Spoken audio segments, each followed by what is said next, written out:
আজকে আমরা দেখব ফার্স্ট সামেটিভ ইভ্যালুয়েশন 2025 এর জন্য আরও একটা প্রশ্ন, তৃতীয় শ্রেণীর ইংরেজি প্রশ্ন।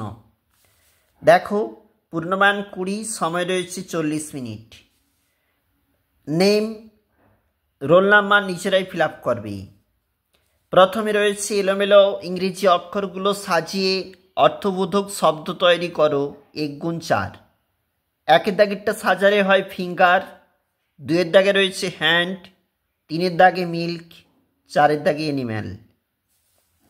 খালি ঘর পূরণ করো ইজ, এম, আর অথবা এন দিয়ে 1 গুণ 4। An elephant, they are students, she is a girl, I am a girl.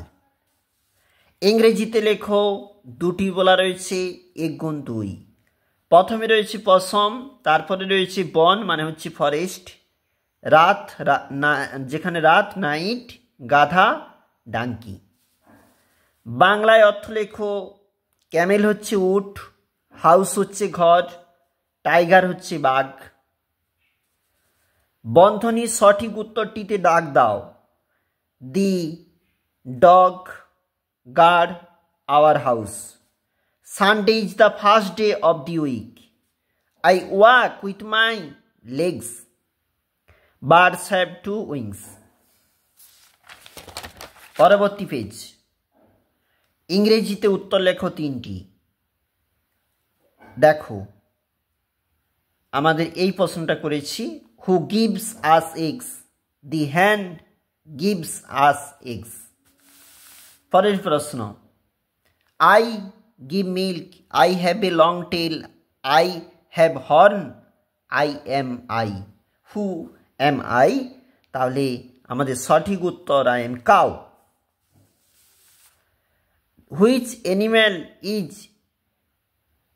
দেখো, আমাদের যে এই প্রশ্নটা এখানে দেওয়া রয়েছে, এই প্রশ্নের উত্তরটা আমরা এইভাবে নিচে লিখেছি।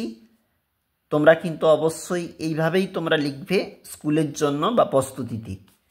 একটু নিচে চলে যাচ্ছি, এটা হচ্ছে cow. Who is the king of animal? Lion is the king of animals.